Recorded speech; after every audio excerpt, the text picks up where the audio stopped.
Right, we've seen a very strong rally in the first half of the year across really all asset classes, and that has driven some very active deal activity both across M&A and equity markets. And as we move into the second half, I think all of us are a little bit concerned around where markets sit and are quite cautious about the outlook.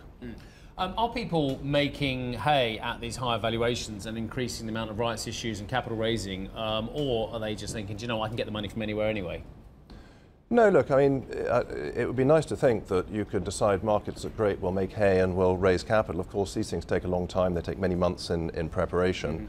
And so what we saw in the first half is transactions which went in train in late last year, January, February, March this year, and we saw a very active period in June and July as a number of transactions got priced, and they did benefit from these high markets. But I think as you look into the second half, there's clearly caution in the institutional market. When they look at where valuations are, they are asking the question, is this the time to put more money to work? William, I just want to bring up some comments from Ocado this morning, which has been reporting, and they say they see the Amazon Whole Foods deal as positive for Ocado, and they've seen a pickup in interest from US players since that Amazon deal. To me, this says cross-border, and it says disruption. The same themes crop up in M&A for you? They do, but let me give you an interesting statistic. European M&A deal volume in 2017 year to date has been up 20%. So that's the first year for a number of years. There's been a big pickup in deal activity in Europe.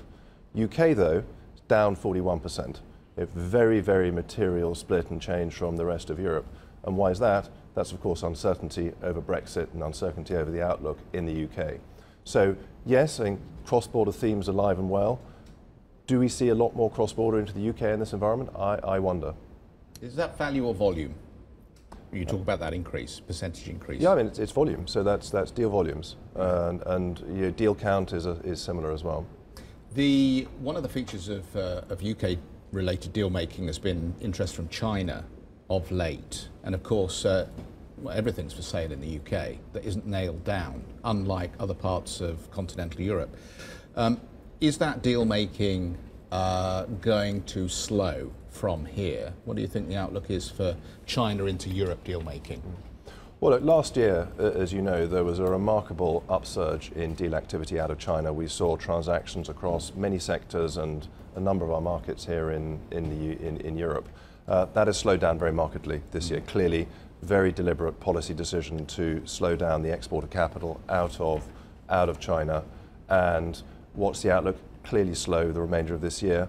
Long term, strategically, I'm sure the Chinese are still going to be buying and acquiring assets in the UK and in the rest of Europe.